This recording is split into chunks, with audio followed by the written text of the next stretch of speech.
what are the things like your hot button things when it comes to like expectations? We can even start with your players. Like, what do you see from them as a coach, and then how do you translate that to them managing it, and not getting as upset?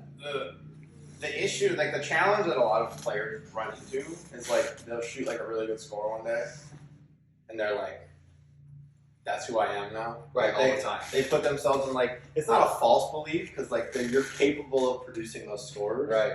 But then they're like, "Why don't I produce these scores every single time?" Yeah, that happens. That happens regardless of the level of player. Like that happens for everybody. Yeah, rather there's someone who shoots 90 and all of a sudden they're shooting 80s and then they go back to like a 95 and they're like, what happened? Well, I think players like any amateur player, like college level player, like I don't think they have a firm grasp of like variance, like statistics in golf. Like if you're a 90s shooter, or like my player, one of my players, Devin, like he's right around like, a good day, mid-70s. Right. Like, and he's shown that he can produce like scores right around par every once in a while. But like he went out like during practice round, shot like 68 one day.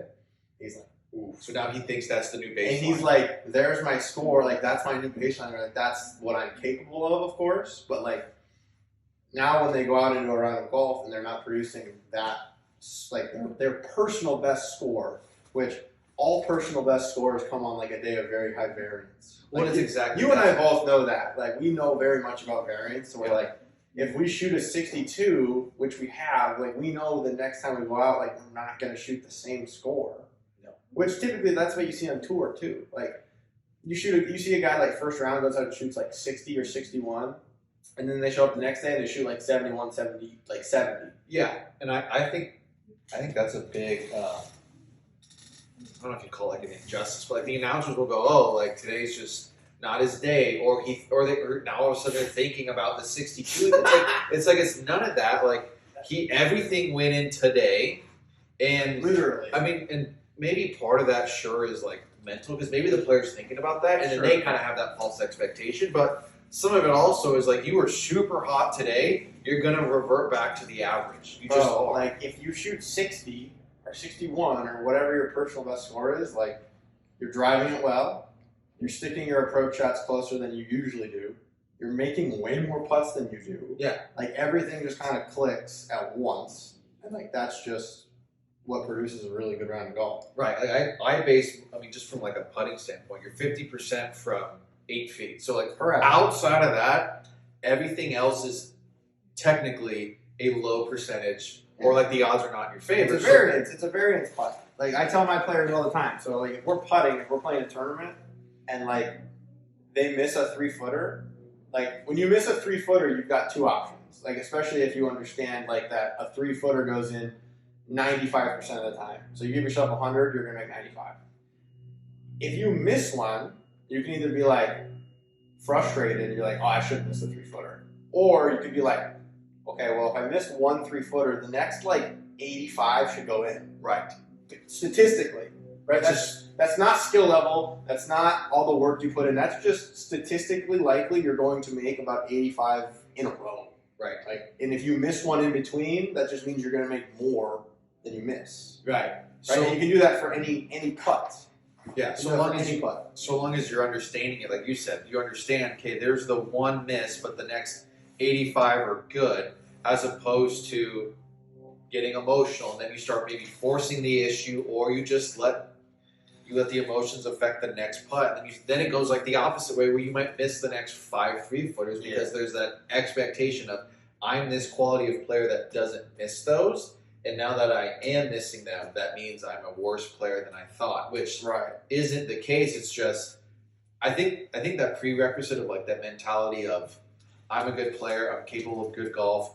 You know, I expect to hit good shots. I expect putts to go in. Like I think all that is necessary of having a really good golfer for sure. But then on the flip side, it's also having, I think it's more awareness of or detachment when, because it's going to happen. Correct. When I miss the putt, when I don't hit that quality shot I wanted to, it's just part of the rub. Yep. And then it's on you to detach yourself emotionally from on to the next one. Yep. So how do I make this chip out from the woods, or this pitch shot onto the green. How do I make that quality to then get back into like the variance we're talking about, where you can just execute and damage control of a bogey and move on to the next hole. Yeah, and the thing that you say is like what I do with a lot of my players is like before the tournament even happens, I sit them down and I'm like, guys, you're all gonna hit bad shots today. It's just going to happen. It's gonna happen, especially you're a JUCO level college golfer. Okay, so obviously your skill level isn't as high enough to be playing at like a D2 or a D1 level yet. Obviously, you're not playing at a professional golfer standpoint either. And then there's another ring to PGA Tour level playing. Right. Like you have to understand that you're gonna hit a bad golf shot. And that's multiple bad golf shots. Right. You're gonna. I've seen countless college players miss like 1.5 foot putts just because either they're careless, technique can be off on days. Like your level of play at that area of golf, like it isn't as high level as you think. Like you're going to make a lot of silly small mistakes from time to time. Yeah, and I think the biggest thing there is as the player is understanding that's just where they're at in the development. It is not a finished product. Like It's like you're not this quality of player. This is the best it's going to be. It's here's where I'm at. How do I make less of those mistakes to then turn into that D2 player I want to be, the D1, and then eventually the tour player? Like those are the things to clean up, and part of that is just like you said, managing those expectations. But you even just touched on it, not being as careless with the things you just assume will happen. Like I'm just going to assume I'm going to make this 1 foot putt. Like I've had college events, high school events where you just walk up and there's someone's line, someone's going to lean over and knock it in, and then you throw a little too much wrist in it, and it's like I just missed a 1.5 footer. Yeah, and then you're emotional, and then because there's that mental, just lack of mental, I think you can say strength or just the maturity of going, okay, yeah, that was silly of me to do that, but it's just not gonna affect the rest of the round. Yeah, I think it was my senior year. We were playing in Wisconsin, and there was like some kid like tapped it up to like 1.5 foot, and he's like, I'll finish. And then he goes to like one-handed, and he missed, and then he goes to left-handed, and he missed again. And he three-putted from a foot. And like my coach was standing on the green with me, and he was like, just promise me you'll never ever do that ever. And I was like, done. I've gotten a little better at it, but like for a stretch of time, like I would mark all my 1 foot putts. Like like inside of a foot, I would tap in, but if it was 1 foot to 1.5 foot, like I would just mark it, and then I would line it up and I'd go through my routine because I've seen so many people miss those short little putts. Yes. And like the level of golf that we're playing at now, like if you miss a 1 foot putt, like and you miss the cut by one, that's the difference. Like, bro, that's the difference between making money and going home. I do the same thing. Like I've had enough of that in high school, college, and amateur stuff where it's like I now, when you play professional events, you literally cannot afford to just give a shot away. So yeah, like if I got to step over someone's line, or if I'm like 2 feet, I'm like, nope, I'm marking it. I'm either going to continue and line it up and putt, or I'm going to wait till everyone's done and then I'll clean up. Yeah, and I think that comes from just like that's a maturity, experience, kind of discipline thing. Yeah, because I think every golfer can just relate to like, I got a foot putt. I'm just gonna go like tap it in with my one hand, and I miss it. And for a lot of people, like if you miss a 1 foot putt, it doesn't matter because your buddies are gonna give it to you, or you're not keeping score for something that matters. Right? There isn't like consequences for those little misses. But when you get to a certain level of play, there is like college or high school or junior golf or professional golf, like those putts have consequences. Like those little shots like add up, especially if you're playing 36 or 72 holes. You have like one of those little mistakes every single like round. Yeah, that's 4 shots. Like you missed the cut by 1, and you had 4 wasted shots, or you lose the event by 2, and you had 4 wasted shots. Like that costs you. Yeah, I think that's the great thing. The great thing with golf, but also what's so important is the 300-yard drive you hit off the tee is worth just as much as the 140 you might miss. Like it's 1-to-1. Yeah. And I think that's just something people have to continue to, I think, learn to value. And then I think that's where kind of you get back to managing your expectations.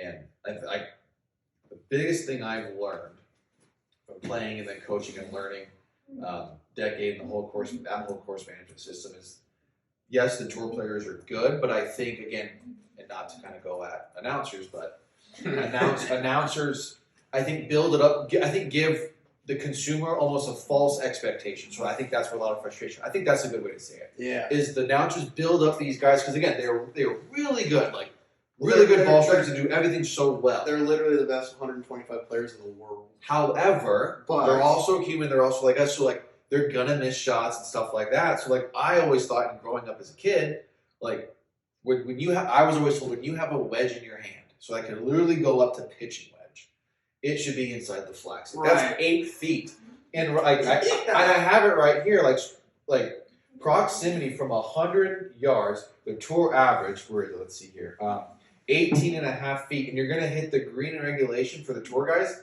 83% of the time. That's the one that'll blow my mind. Is like. It's a wedge. You got a wedge from 100 yards in your hand, and you're going to miss the green 17 of 100 times. Like that's unheard of. You would never think that. And where I think average golfers I think they need to understand this. That is PGA Tour level golf, right? That's like a PGA Tour. The best of the best. The best of the best is going to miss the green 17 times out of 100. Like you've got to put your like ego aside and like kind of give yourself like a reality like where you are. Like, some people from 100 yards might hit the green, like, half the time. Yeah. Like, 50-50.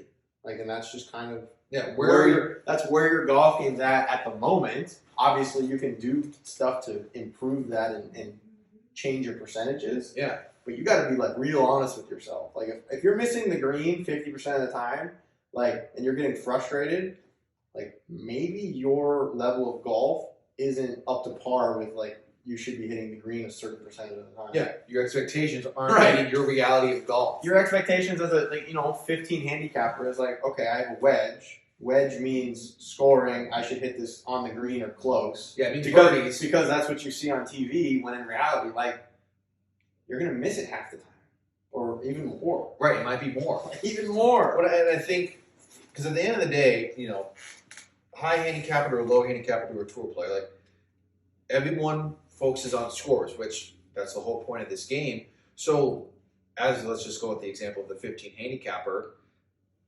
rather than pulling out their club that goes 100 yards, but to your point, you miss it 50% of the time. What if, for the time being, you find a club that you can make good contact with, and like maybe it's clubbing up 1 or 2, and assuming you don't have to go over any trouble, chipping it almost like a giant bump and run up towards green. If that's going to get you to hit more greens now, then that's what we're going to do while you're working on your mechanics with a coach or somebody, or working on that yourself. But like you said, to have that expectation of, I have a wedge in my hand, that means I'm going to score, which means I'm going to make birdies, and then you don't, you're like, well, what? Yeah, you're like, why am I not scoring? Yeah, and I think you make a good point. Like, I think a lot of golfers, whether it's from people they're playing with, like they're playing with buddies who are a little better than them, or they just watch a ton of PGA Tour golf or just golf in general. Like, I think that everyone has a certain level of ego when it comes to like, I'm 100 yards, I should be hitting like a wedge. This is what I should do. Instead of like chipping a 7-iron that's going to produce a better result for them.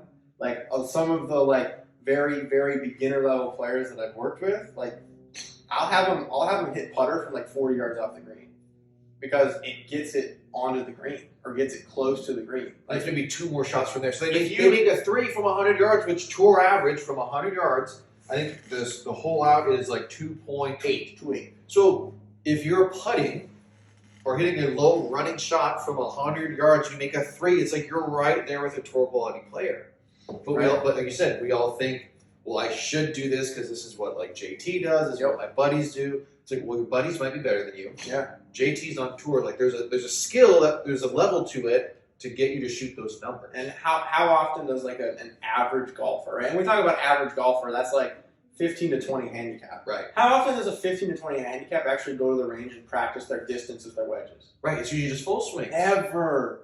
People, like an average golfer, they go to the golf course, they grab range balls, they go and hit their favorite club, they smack some drivers, and that's pretty much it. Yeah. Like, you don't see many people go to the chipping green and work on like specific like shot mechanics, or they go to the putting green and they work on like speed or something. Like, that doesn't exist. Yeah, so I think like right there, for the guy who can, the weekend warrior, in what I think one of two things has to happen for them to, I think, just back to the topic, like manage their expectations. Number one, if you're the weekend warrior who could maybe practice like once a week and then Saturdays to go play, I mean, it's I don't care about the score. I just enjoy being outdoors with my friends and getting to play around a golf.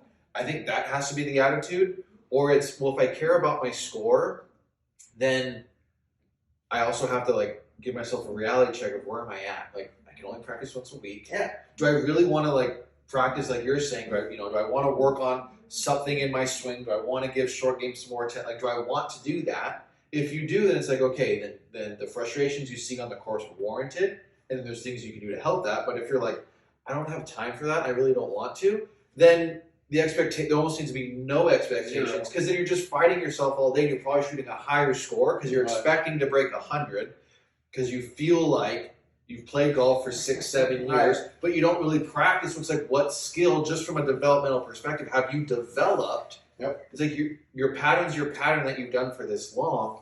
You just have to learn to, enjoy the time out there, or you have to get a little creative of, okay, what's the easiest way for me to get the ball towards my target in the least amount of strokes? It might not be the lob wedge from 100 yards. It might be the 8-iron that's like a little bump and run. Right. And then you start shaving shots off your game, off your score. It's lowering your scores like by doing like small things, like it's so easy. Yeah. Like I think a lot of people like look at the way that the things that you change, or like things that you do to get there, and they're like, no thanks. Right. They're like, I don't want to hit a 7-iron from 100 yards. Or like, I don't want to use a hybrid to chip from around the greens. Like that's not fun, or like that doesn't. That's not what I see on TV. I don't see that on TV. Like there are some people who are very open to it, and I think they see like the results and like kind of the purpose of it very quickly. Yes. They're like, oh, this is really easy. Why don't I do this all the time? And then you got people that are like, yeah, but like I don't want to, or I don't practice it, or like it doesn't look good.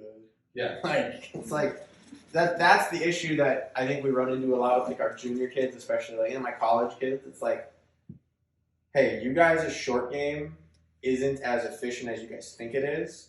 Like there are certain shots that are just going to like maximize like results around the green. It's bump and runs. It's getting the golf ball on the ground. Like Ian talks about it all the time. Like just putt. Like if there's no trouble in front of you and like there's relatively flat, putt it. Keep it on the ground. Get it on the ground. And like I think so many of like the younger kids, like again, they just got a little bit of an ego, and they like to butt heads and like challenge us. They're like, no. And I think we see that in the results that they shoot, and like kind of the challenges they have with either the scores they shoot or like their up and down percentage.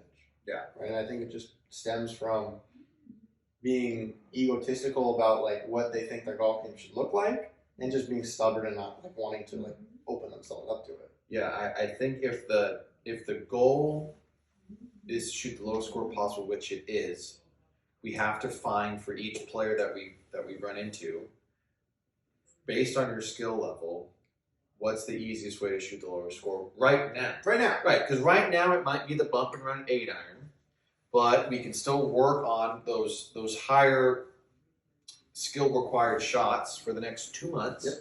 And then in 2 months, your bump and run 8-iron turns into maybe it's a 50 degree. And then in 2 more months, then you feel more, not necessarily more confident, but you can actually execute the shot you're trying to. Yeah. So now your expectations meet your abilities.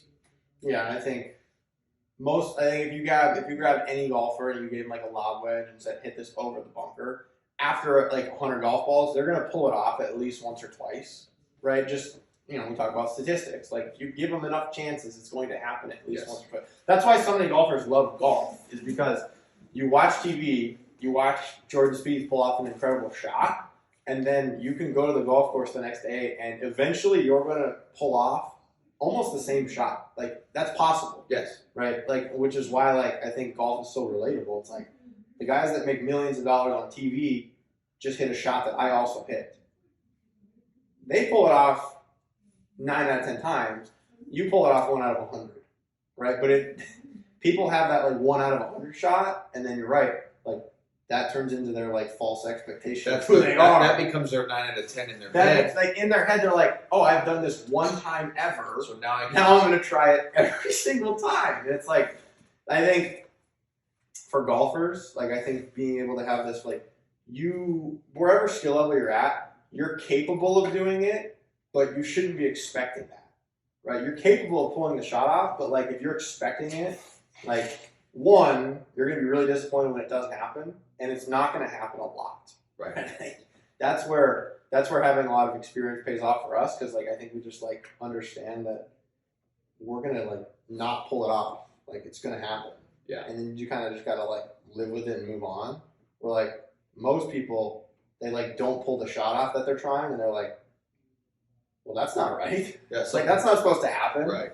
And it's like everyone's got like a very like false identity of like where their golf game's at. Yeah. And they're just like they choose to get frustrated about it, which doesn't really make sense to me, because for like 99% of golfers, like the goal should be to have fun, right? And if you have fun, like expectations just go away. Yeah, there's none.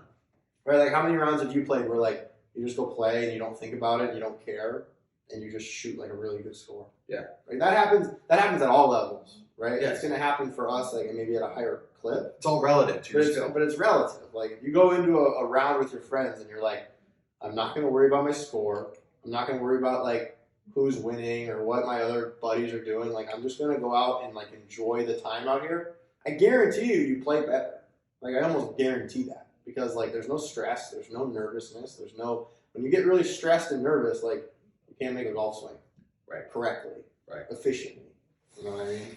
Right. Like, yeah. I mean, I think your skill level, it's having that. So it's having that honest conversation of, okay, here's my like average scores. Here's here's the skill level that matches that. Here's the score that I want to shoot. Here are the skills that go with that. Where do I match up? Where do I need to make those improvements? But at the same time, where are those low-hanging fruits to get there? And I think it's trying to find those higher percentage shots that you can pull off. Bump it with an 8-iron around the green versus like chipping with a sandwich. The more loft you introduce to a shot, there's essentially more room for error. So, one of the philosophies I will go with, and we talk about all the time here, is, putt whenever possible, because you want to keep the ball on the ground. If you can't putt, chip it. That basically means bumping around, so like 8-irons, 9-irons, pitching wedge. If you can't chip it, pitch it. Now you get some loft, because if you're pitching it, you pretty much have to go over something, or like the green's elevated, so the ball needs to go up. Yep. Fine. And if you can't pitch, flop. And flop to me means you're short-sighted, we're in trouble. We just need to get the ball up and over this trouble, and wherever it kind of goes is wherever it kind of goes. Yeah.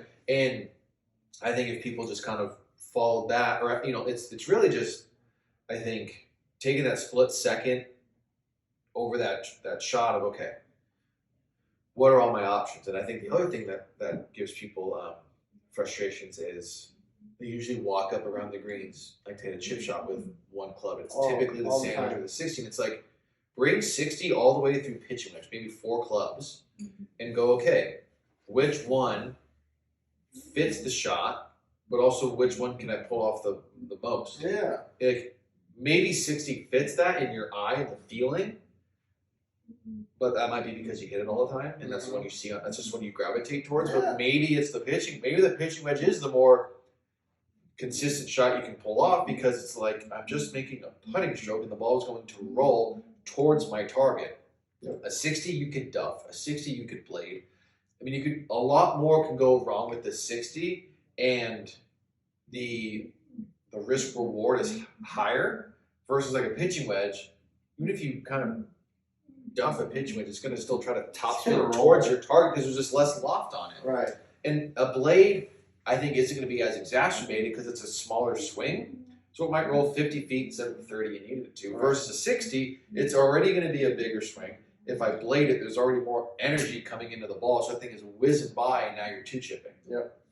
Yeah, I think, like, first of all, you're correct. Like, people miss the green, and they grab their, like, 60, and they just walk. Like, they don't look where the ball is, they don't look where the pin is, they don't look at the lie, like, what's around the greens. Like, their implication, like, their automatic response is, like, this is the club. Yes. Because for most golfers, especially junior golfers, because they watch a lot of golf, like, most junior golfers watch a lot of golf because they idolize pro golfers and they want to be where they're at in one day.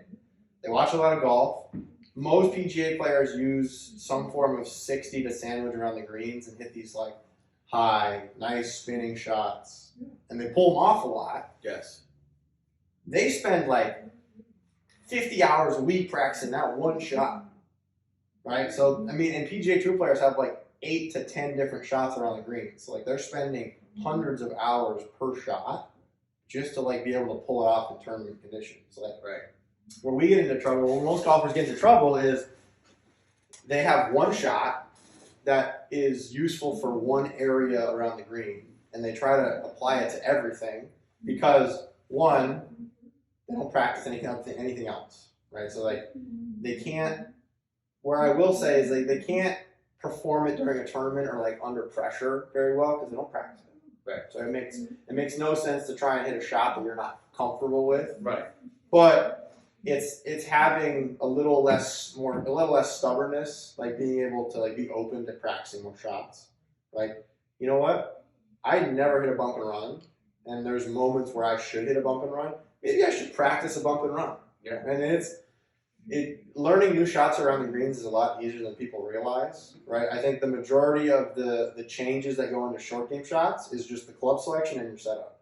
Yeah. Right. And if you really look at it from like a very broad overview, they're all the same swing. It's just different setup and a different club. Yeah. Right. And that's it. Well, and the other thing too, like with the tour guys, is they're hitting off perfect conditions. So I think that's the other thing that gets missed in watching it is you see a JT or a Rom hit this nip shot off a tight lie, and he probably has a lot of wind to work with, and they're hitting this low driving 1, 2, 3 check stop, and you're like, I want to hit that shot. It's like I love that shot interests you and makes you want to go out and try it, but at the same time, any course you'll play is usually not in peak PGA Tour condition. Stuff's a little shaggier, Yeah. a little longer. Greens might be harder or soft. Like there's just a lot that goes into maintaining a course. So it's like if you're on a dry lie, like right now we have overseeded Bermuda where it's dormant, it's yellow. Like that's probably not the lie to try and hit the shot you saw on TV. Again, back to the thing. What tool fits this shot? What's like the highest success rate of my options? Probably like a bump and run 9. It's not going to dig. Like things aren't going to go wrong. But a 60, that thing can just splat, go in, even chunk it, or it just bounces and it's like right off the forehead. Like that. Why did that happen? It's like, well, the lie, number one, and the tool you chose does not fit that job. You don't see the guys on TV hitting those shots because they usually don't have those kind of conditions. Like everything's perfectly mown, green grass, soft. It's Right. exactly how the tour wants it set up. Yep. So you see those cool shots happen. If they saw them hitting, like Carnage all the time, they'd be like, well, these guys aren't that good. Yeah, that doesn't attract people to watch. Yeah, they Right. want the highlights. We just had the waste management here. Like TBC Scottsdale has been closed since like November. Like they closed the course 3 months before Yes. the tournament, and like no one's allowed to play. Like it's like there isn't a divot on the course. Like the grass is perfectly manicured. Like you're right. The tour wants that course in the exact condition, and it's going to be that exact condition.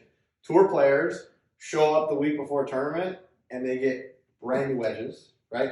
They go from California to Arizona. That's different grass. Okay, so they got to get different wedges Different based on bounce, different the grind. bounce, the grind. The grooves are fresh. The golf balls are playing fresh out of the tour truck, right? Everything that goes into a tour tournament allows them to produce those types of shots. And it's like you said, it's getting fit for that course. We're never going to have perfect wedges, perfect golf balls, perfect conditions, perfect lies. Like that just doesn't exist in the realm of like public golf. Like that's just how it is. Right. Unless you're willing to pay $1,500 to have that experience, like the expectation that you're going to hit the same shot as a tour player, that's ridiculous. Like I think for golfers it's different. Like, could you imagine like a public, like someone on the couch being like, I can dunk from the free throw line like Michael Jordan? No, you can't. It's not going to happen. Like, it'll never happen. But because golfers can produce shots that pro golfers hit sometimes, again, this is where everyone's belief, it makes it seem like it can always happen when if everyone just had a little bit of a reality check, like a little dose of reality, and be like, that was cool, but I know what my like normal golf shot is most of the time. What's my average shot? I think people would have much more fun playing, and they would actually go home from the golf course and be happier. Yeah. Like, bro, you're paying in Arizona, golf's expensive. Like, people are paying over $100 to play a round of golf. It's like, I mean, for some people, maybe that's not a ton of money, but like for other people, like that's a good chunk of change just to play golf. Like, if you're spending 5 hours to pay hundreds of dollars to go home frustrated, like what the fuck are you doing? You know what I mean? Yeah, and I think that's exactly it. It's finding what your average shot is, and then you can use that to your advantage. Of okay, I'm someone, my miss is typically a thinner shot that leaks to the right.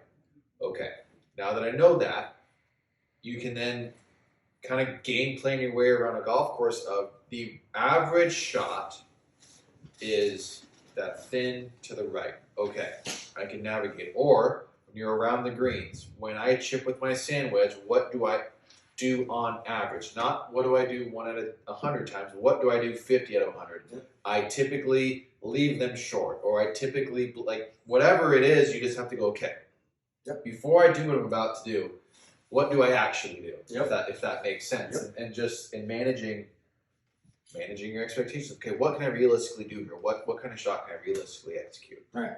Like that goes into like, talked a lot about short game, like, because most people have like one shot short game wise.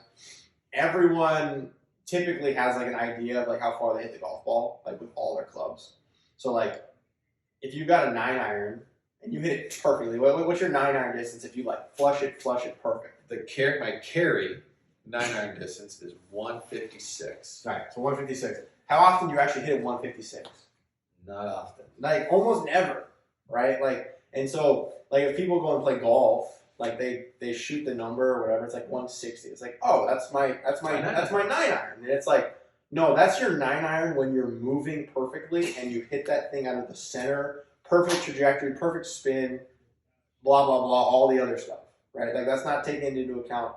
Like, what if I miss it? What if I hit off the toe? What if I hit off the heel? Like, what's the wind doing? What's the wind? What's the weather? Right? Like, people get so locked in on like, this is my club yardage. Yes. And then they just see that yardage and hit that club. Like, they don't take into consideration like, oh, I have to hit it perfectly to produce that result. Like, they don't think that way. No. Which is where a lot of higher level golfers, they just think more. They may do like one or two things better, like more consistently. Yeah, more efficient. They just think more, right? You just have to think your way more around either the shot you're hitting or like the hole you're playing. Yeah. It just requires a lot more conscious thought. Right. Yeah. Scott Fawcett put it perfect. He goes, the game is so hard that it has to be played correctly. And once it's played correctly, it's actually easy. And you're talking basically like how you would like map your way around a golf course. Now, obviously the bread and butter is made in execution, but we'll go with your example. So 160 yards. Okay. Is there something I have to cover? Let's just say it's like a 150 to cover a bunker. Sure. Okay. So now my club needs to fly at least 151 so it can cover that bunker, get on the green. Well, it's cold out, so it's probably playing a little longer. So maybe now we'll call it 165 and it's 155 to cover that bunker. So you go, okay, what club gets me there on average? If that's the situation for me, it's no longer a 9-iron, it's probably an 8. Yep. And I sometimes fall into the trap, well, maybe it's a 3/4. It's like, oh, how about you just hit a full 8? Just stock it. Because you're guaranteed, in a perfect world, to not go in that bunker. Correct. And I think that's one other thing back to like just expectations is, like you said, it's 9-iron goes 150 or goes 160. So it always goes that number. But is that your carry or is that your total? Because a lot of people, I think, associate where does it end up? Because it makes sense with driver. Well, my driver goes 290. Okay, but how far did it carry? Did you hit do you typically hit a bullet that goes 240 but then just runs another 50? Right. Do you fly at 280 then it just sticks in the ground? Like, back to your point, you have to think a little bit more so you can pick the right club to play golf correctly. So it's like, well, my 8-iron carries 165. Well, it's cold out, but again, if I absolutely flush it, my 8-iron's going to land next to the pin. Just being realistic, The flush one's probably not coming out of the barrel. It's going to be my average shot. Mm-hmm. I think that's just what gets missed is, know your actual carry number of all your clubs, know the total number, and then use that to then map your way around a golf course when you're faced with different yardages. Yeah, I think most golfers would get they would benefit from if they expected the golf ball to go shorter than they think. Yes. Right? If I pulled a 9-iron and my 9-iron is 150, and I expected it to go a little shorter than 150, let's say just 5 yards. Yes. And you anticipated that for all your clubs, and you made your decision based on just that information. First of all, you'd hit a lot more greens, and you'd put yourself in better situations, spots around the greens, to where when the end goal for golf is shoot the lowest score possible. Right, making that decision between a 9 and an 8 can make a big difference. Yeah. Right, am I in the middle of the green, or am I short of the green, short-sided in the bunker? And it goes back to ego. Who cares if your guy gives you a hard time because you pulled an 8 because he hits a 10 by? It's if I pull out if me playing the way you're saying, I'm just going to assume I'm 5 yards shorter for whatever reason. Sure. Let's just play that game. If that's your strategy and all of a sudden you beat him by 5, who really wins? You actually win because you shot the lower score. Right. Let him, bask in the glory of, well, I hit it farther. It's cool. I score better than you. Yeah. And at the end of the day, that can win you money. When you're playing with your buddies, that could be the difference of making a cut. That could be the difference of top 5ing or top, in an event. I really like that idea of I'm just going to assume I hit a 5 yards short with every club. Yep. And let's just see how I play. Yep. Do I hit more greens? Are my up and downs easier? What's just your overall experience? Yeah. Of the day? And we played Nevada was it 4 months ago? We played Nevada, and it was Super seven on palms, the par 3. Yes. So I was sitting on 7, and it was a 30-minute wait. Yeah. First of all, because that tournament takes forever. So what was that? 5 under for 2 days. Right? And it was I think you said I was T1 after 27 holes. Yeah. But I'm sitting on tee box for 30 minutes, and it's 190 to the pin, and it's a little help. It's also cold, right? It's cold. There's water short, and I got trapped in the okay, my 7 goes 180, but it's a helping wind.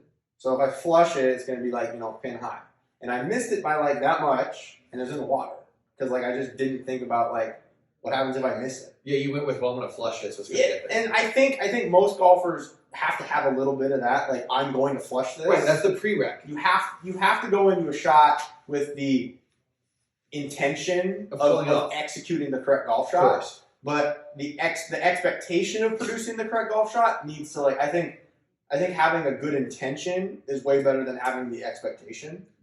Yeah, right? I intend to hit this shot exactly how I want I'm intending to swing perfectly at my correct target and produce the shot that I know I'm capable of producing. But in the back of your mind, you have to take into consideration, okay, what happens if it doesn't perfectly add up? Well, and to your point, in order to pull off the intention, what are the ingredients that go into that? Right. So if I intend to hit it, at my target, what's that look like and what do I need to do? Because maybe if you rephrase that question to yourself, you go, well, okay, to answer that, I'd have to flush my 7. Yeah. Okay, well, hold on. I just said I have to flush it.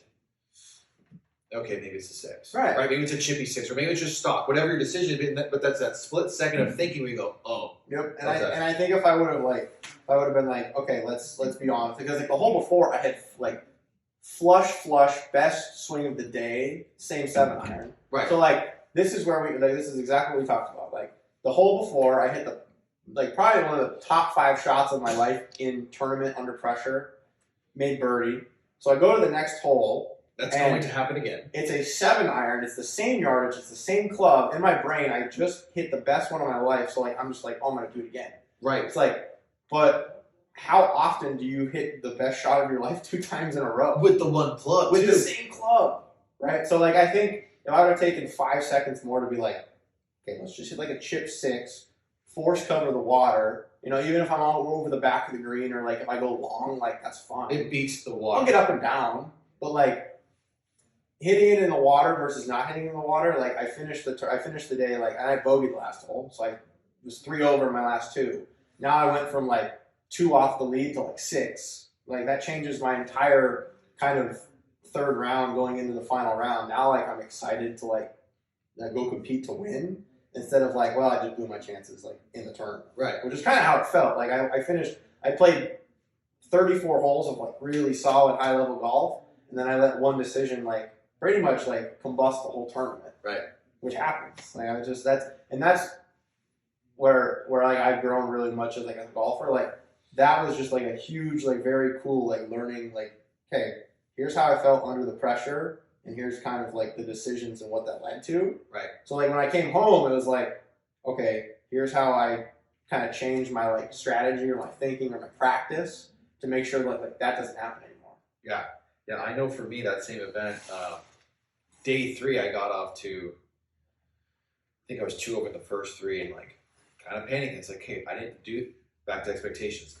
If I played this good in the windy conditions days 1 and 2 on a perfect condition day, like the floodgates are supposed to open. That's the expectation. And then I go off to the start I had, and then there I am staring down like a 3-footer to avoid a 3rd bogey in 4 holes. And I go, no, like you're going to make this putt, and then you're going to go on a run.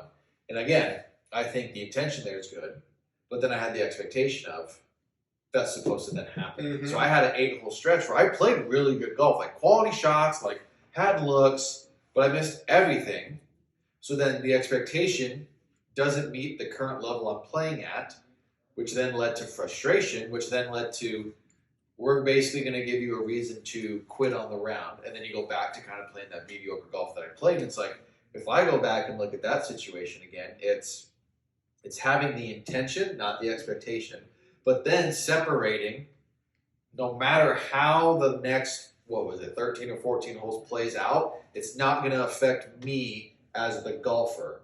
It's just how the day went. But each shot is going to require, or I'm going to ask myself to set the intention of that high-level golfer that I see myself as, and then you just live with how it plays out rather than, well, I expect to hit the shot to 10 feet and make the putt, and then I did it, so what went wrong? It should have been I intend to do this and this, but no matter what, I'm going to keep setting that intention versus setting the expectation and then failing to rise to it. Yep. Like if you start a tournament, you make like a 25-footer on the first hole, you're like, okay, I expect to make all my 25-footers. Right. Well, like, you're going to end the round and you're going to be like the most pissed off person in the world because maybe you gave yourself like 2 more looks at 25 feet and they didn't go in. Right. Now your expectation was here, you performed here, right? Psychologically, like you're mad, like you're angry. Right.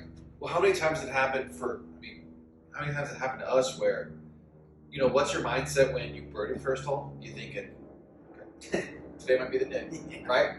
Or you par, you go, okay, next hole. Like full main par. When you bogey, okay, party down 1 early.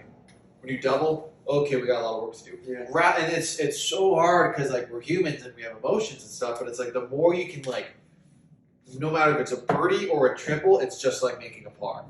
Okay, on to the next one. Next hole. You make 18 pars, you kind of get a little frustrated because you're like, I should have made a couple birdies.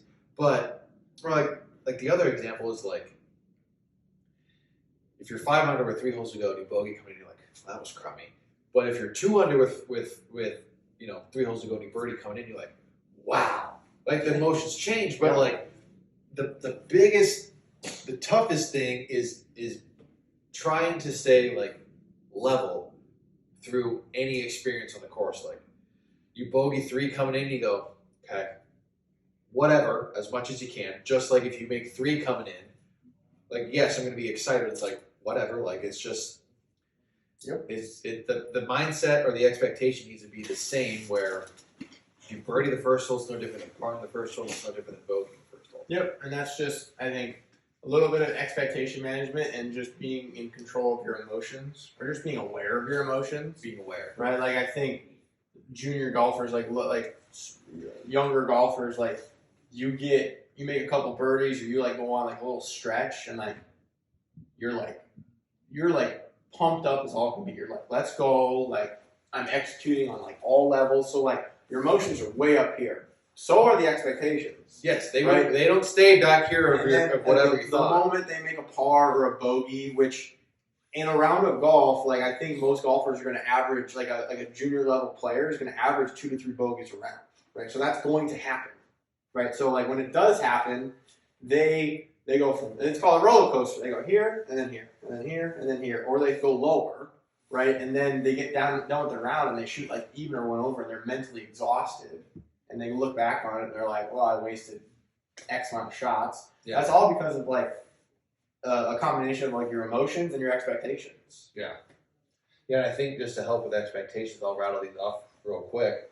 From 150 yards on tour, proximity is 25 feet 3 inches, which I think is larger than what I originally thought. So that so tour player from 150 is 25 feet. Yeah. So average golfers 50 feet. I think that's a good. I think you just double. I think just double it for safety. I think you just double the PGA Tour. Well, just to help with expectations. Like if I told a guy who's like a 15 handicap from 150 yards, can you put it to 50 feet? They're like, oh yeah, yeah.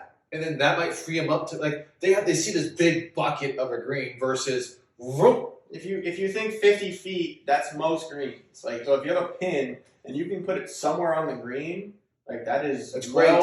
That's awesome. That's great. That's well within the kind of skill level that you're playing. The reality of your that's a realistic expectation. Yeah. From 200 yards, 41 feet. So it's 82. We'll call it 82 for your weekend warrior. Yeah. Like, so that would be like, can you just put it on the green from 200 yards? They might go, I think so. Can you put it? Can you put it like within 20 yards of the green? Even that. Even like just getting it near the green, right? Because the numbers that you're giving aren't just like green in regulation. It's just wherever the golf ball ends up. Yeah. Right. Bunker, short, rough. Like it's just wherever the golf ball ends up after you swing from that yardage. Right. And then strokes the hole out. From 100 yards in the fairway, it's 2.8. From the rough, it's 3. From the bunker, it's 3.25.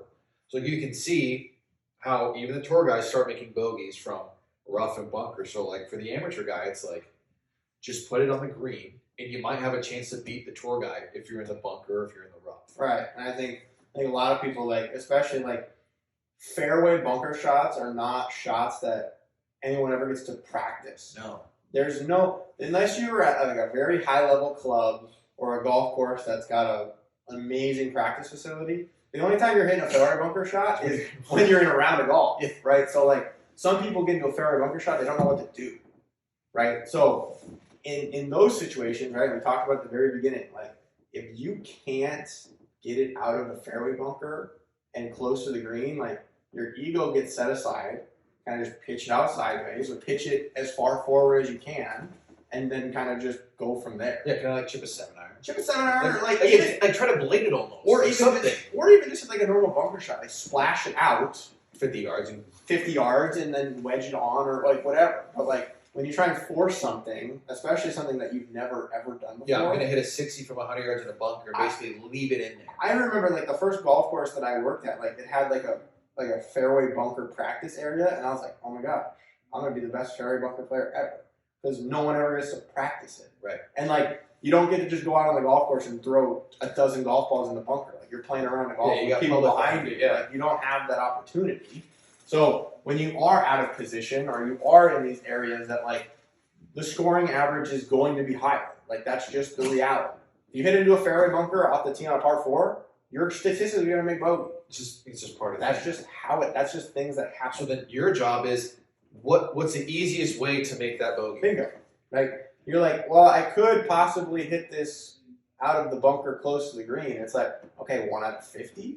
Yeah. What can you pull off? What happens those other 49 times? That's where you make doubles and triples, and that's where the scores just skyrocket. Yeah. Right. Scores skyrocket. People get mad. Emotions get high. You shoot really high. Yeah, you just made a 7. You're right. Cool. And it's really easy to avoid those big numbers, right? And you don't even have to avoid big numbers by being better, physically, right? You don't have to have better mechanics. You just have to be smarter. Yeah. Smarter and kind of just understand that, play to your strengths. Play to your strengths. Just most golfers, they see a shot and they're like, I'll try it. And it's you've never tried it before in your life. Yeah, what are you doing? Yeah, what are you doing?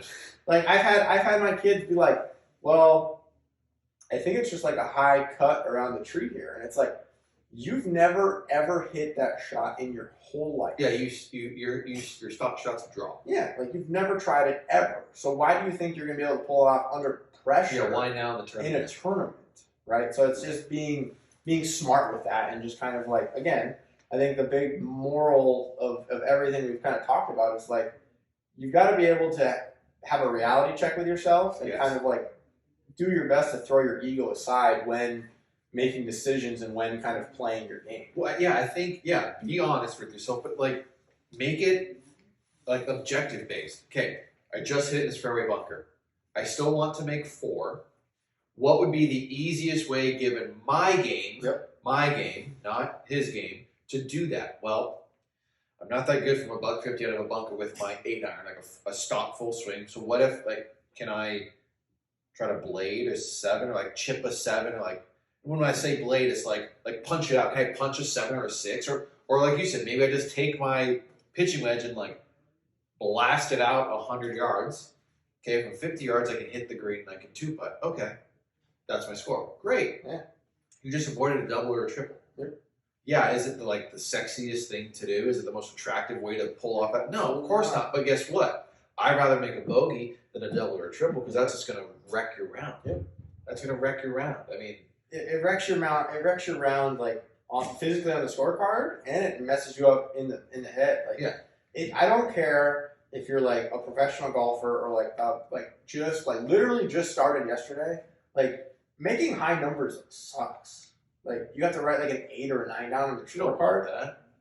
Bro, like that's all those 4s and 5s, and that's just so a fat 8. That's so like demoralizing. Like regardless if you're playing at a high level or like you're playing for fun, like you don't want that. Mentally, it will like affect you in some way. Yeah. So like there are very easy ways to kind of just avoid that.